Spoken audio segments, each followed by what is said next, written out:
Hello friends, आपका स्वागत है डी वर्ल्ड स्टडी चैनल में। और जो आज हम पढ़ने वाले हैं वो हमारा एनिमल किंगडम का एक टॉपिक है, फाइलम पोरीफेरा। और इसमें जो फाइलम पोरीफेरा है इसमें हम इसके जनरल कैरेक्टर्स पढ़ेंगे और एनसीईआरटी बेस्ड जो भी एग्जाम्पल हैं उनके बारे में पढ़ेंगे।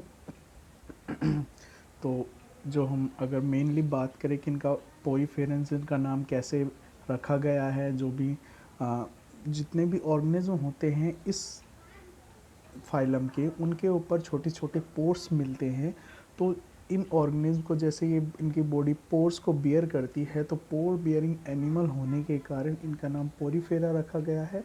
और इसके जो मेंबर्स हैं उनको हम स्पंज बोलते हैं। और जो इसके ऑर्गेनिज्म होते हैं इसमें इसके बॉडी पर छोटे छोटे पोर्स होते हैं, उनको हम ओस्टिया बोलते हैं। और एक बड़ा पोर होता है उसको हम ऑस्कुलम बोलते हैं। ओस्टिया का जो मेन काम होता है वो उसके थ्रू ये वाटर को इन करते हैं और फिर ऑस्कुलम के थ्रू ये वाटर को आउट करते हैं।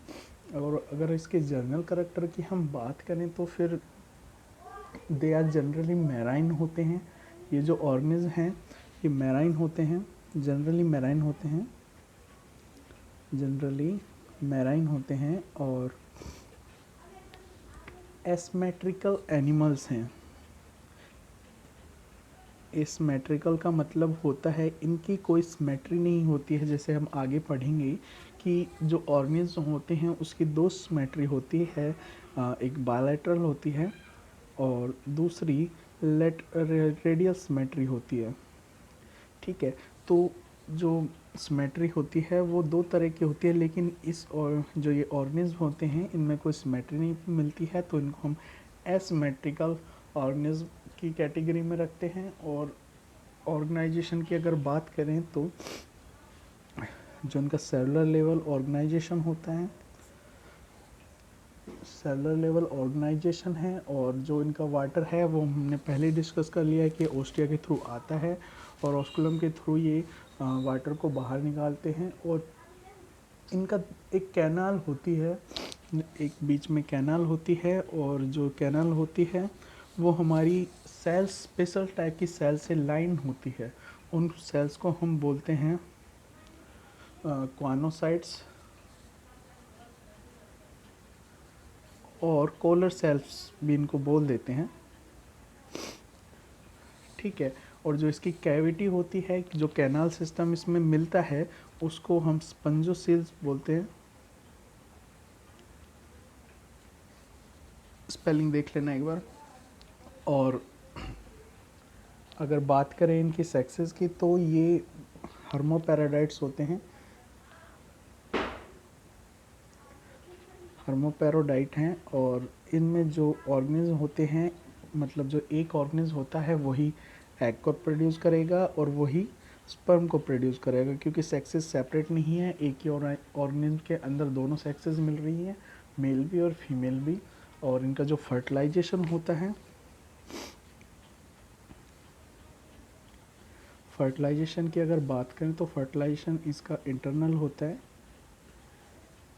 इंटरनल फर्टिलाइजेशन है। और जो डेवलपमेंट है इनडायरेक्ट डेवलपमेंट है।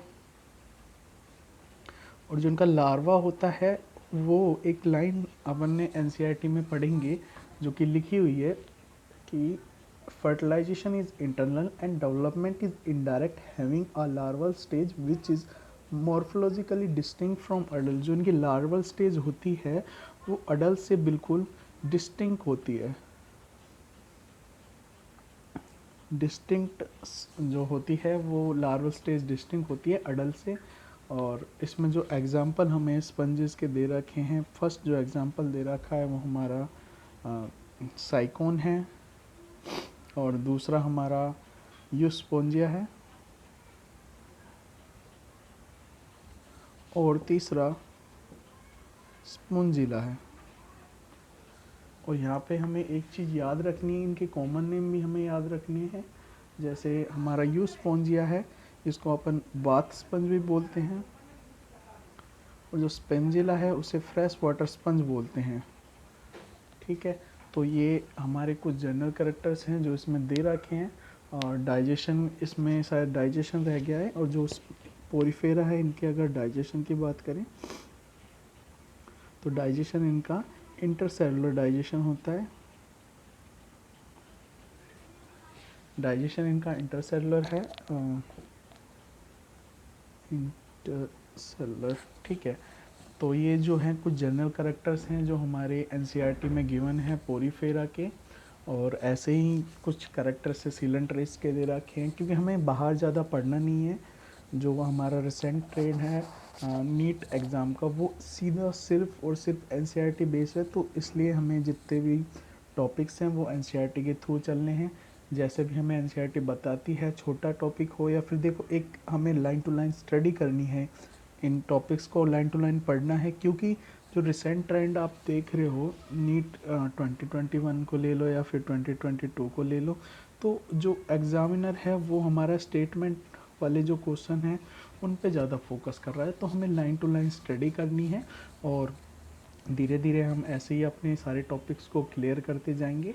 और जो आपको कुछ लगता है कि किस तरह मेरे को और अच्छी तरह से इसको और अच्छा पढ़ाना चाहिए या फिर ठीक चल रहा है रफ्तार, तो आप कमेंट में बता सकते हो मेरे को, ठीक है। और थैंक यू वीडियो वॉच करने के लिए।